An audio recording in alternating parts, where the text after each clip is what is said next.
Hi అండి. అందరికీ నమస్తే. అందరూ ఎలా ఉన్నారు? ఫస్ట్ ఈ వీడియోలో వస్తున్న ఈ ఫోటోలు ఒకసారి చూడండి. రెడ్ కనకాంబరం. నేను తమ్నేల్ అలా ఎందుకు పెట్టానో, నా 500 ఎందుకు లాస్ అయిందో మీరు వీడియో మొత్తం చూస్తే మీకు అర్థమవుతుంది. ఎవరు తప్పో నాకు మెసేజ్ చేయండి.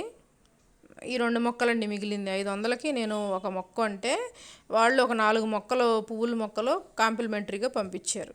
ఆ 4 మొక్కల్లో కూడా 2 చనిపోయి 2 బతికినాయి. అది ఒకటి కాస్మోస్, ఒకటి చిలక ముక్కు పూలు. నేను అసలు కొనిన మొక్క ఏంటంటే రెడ్ కనకాంబరం. మనకి ఇప్పుడు రేర్ వెరైటీ వస్తుంది కదా, రెడ్ కనకాంబరం, అది కొన్నానండి.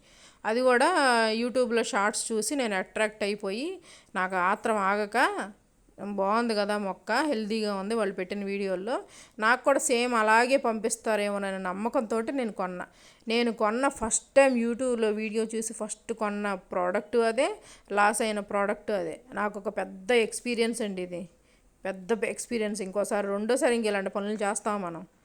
అసలు వాళ్ళ ప్యాకింగు మొక్కని పీకేసి, ఇప్పుడు నేను ఓపెన్ చేసేది మల్బరీ ప్లాంట్ అండి. ఓపెన్ చేసింది మీషోలో తెప్పించుకున్నా. మనకి మీషోలో కనీసం ఆల్ రిటర్న్ ఆప్షన్ ఉంటుందండి. ఆల్ రిటర్న్ ఆప్షన్ ఉంటుంది మనకి మీషోలో.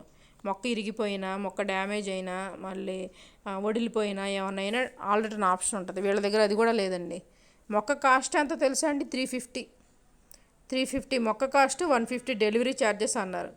సర్లే, నర్సరీలో ఇంకా లేదు కదా, మా వారు అంటానే ఉన్నారు, వద్దు స్వర్ణ, ఎందుకు అంత రేటు పెట్టడం, ఎందుకు అంత కాస్ట్ పెట్టుకోవడం, వద్దు నర్సరీకి వచ్చేదాకా ఆగంటే, లేదండి ఇది రేర్ వెరైటీ అని చెప్పి నేను ఒప్పించి మరీ కొనిపించుకున్నా.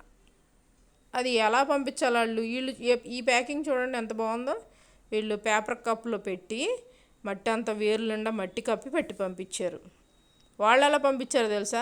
మొక్క మొత్తం డబ్బాలోంచి వేరు చేసి, సరే మీరు డబ్బాలో మొక్క మీరు వెయిట్ ఎక్కువైతే డెలివరీ ఛార్జెస్ ఎక్కువ అంటున్నారు, మరి చుట్టూ ఉన్న మట్టి తీసేసి వేర్ల దగ్గర ఉన్న మట్టితోటి కవర్లో పెట్టి పంపించచ్చు కదండి. కోకోపీట్ ఏంటండి కోకోపీటు? ఒక మొక్క అనేది ఎక్కువ రోజులు నీళ్ళల్లో ఉంటే ఆ మొక్క కుళ్ళిపోతాయి తెలుసా వేర్లు మీకు.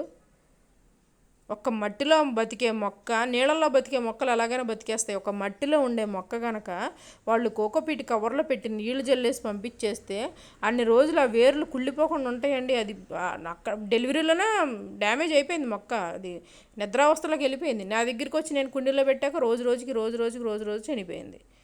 ప్యాకింగ్ పద్ధతి కరెక్ట్ కాదండి. నాకైతే అస్సలు నచ్చలేదు వాళ్ళ ప్యాకింగ్. నాకు ఎంత బాధగా ఉందంటే, 500 అండి. నేను మొక్క గురించి డబ్బులు కూడా ఆలోచించలేదండి, రేర్ వెరైటీ తెచ్చుకుంటానని ఒప్పించి. మా ఫ్రెండ్ కూడా నిన్ను ఎందుకే అంత కాస్ట్ పెడుతున్నావు, అంత రేట్ అవసరమా అంటే, లేదండి అది మన నర్సరీలో కొన్నప్పుడు వీడియోలో చూశానండి, వాళ్ళు పెట్టిన వీడియోలో నర్సరీలో కొన్నప్పుడు మనకు ఒక డబ్బా ఇస్తారు కదా, ఆ డబ్బాలో ఉందండి మొక్క, మనకు అలాగే వచ్చిద్దండి అని. వాళ్ళన్నా వివరంగా చెప్పాలిగా. మేము డెలివరీలో డబ్బాలో పంపము, మా దగ్గర ఆఫ్లైన్లో కొన్న వాళ్ళకి డబ్బాలో ఇస్తామని చెప్పాలి కదండి వివరంగా. చెప్పలేదు వాళ్ళు అసలు. ఆ మాట నాకు చెప్పాల. నేనే భ్రమలో ఉన్నా, నాకు డబ్బాలోనే వచ్చింది డెలివరీ, ఇంకా ఎప్పుడు వచ్చిద్దని నేను ఎదురు చూసా. సరే మొక్క నాకు అలా వచ్చినా కూడా నేను డిసప్పాయింట్ అవ్వలే. వాళ్ళకి మెసేజ్ పెట్టా, డెలివరీ వచ్చిందండి, ఇంకో 4 ఎక్స్ట్రా మొక్కలు పంపించారు, థ్యాంక్స్ అని పెట్టా. చనిపోయిన తర్వాత వాళ్ళకి మెసేజ్ పెట్టాం, మేము ఆల్ ఓవర్ ఇండియా మేము ఇలాగే పంపిస్తామండి, ఆ మట్టితో పంపిస్తే డెలివరీ ఛార్జెస్ ఎక్కువ అవుతాయి, మరి 150 ఎందుకు తీసుకున్నారండి? చాలా టూ మచ్ అండి ఇది. ఎవరు తప్పో మీరే కామెంట్ చేయండి.